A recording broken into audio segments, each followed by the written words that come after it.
Cochran argues about white privilege. In the white privilege argument, Cochran explains the difference between being privileged and intersectionality. She discussed how we people mistake privilege from inequality, that there are categories that make people privileged, and she states that she's not privileged. She doesn't fall in that category, even if she is white. She talks about her background, how she was raised. Even though half her family didn't even graduate high school, she was the first out of her family to graduate college with a degree at the age of 30. Even as a white, the inequality came from her family background as a middle class. Her status of her family was discriminated due to her poverty life. She gives examples that because of her skin color, she won't get a single look by the cops or even given a second chance due to her white privilege. But that was not the case. She says that skin color is treated differently in many ways. Whether you like it or not, privilege is given to you when you're born into or is given. It is not earned. That the perspective changes in the future. She quoted that intersectionality recognized people can be privileged in some ways and definitely not privileged in others. Also, she explains that her inequality was whether it was race or gender is the shape of life of the individual. Cochran discussed that her status did not put her where she was. That her background of white privilege was something that was discriminated.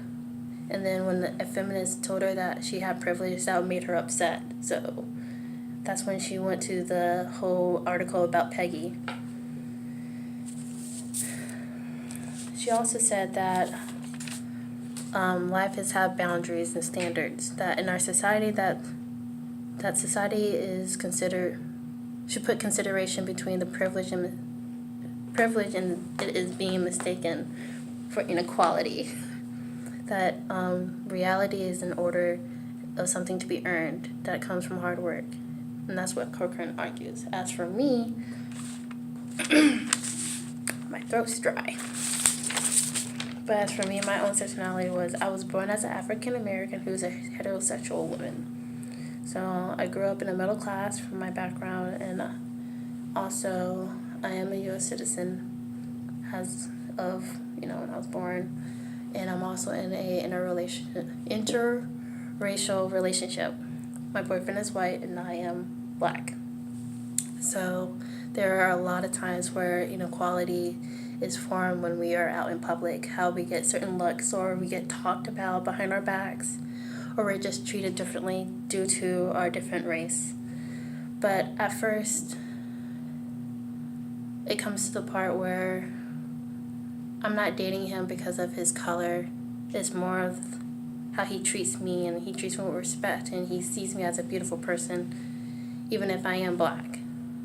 Our parents at first didn't like each other, but sooner or later we defeat the odds of it shouldn't matter about his skin color.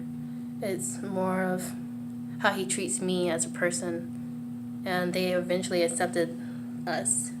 Now I sometimes get comments about, hey, how come you're not dating your own race? Why are you dating a white person? Da da da da da.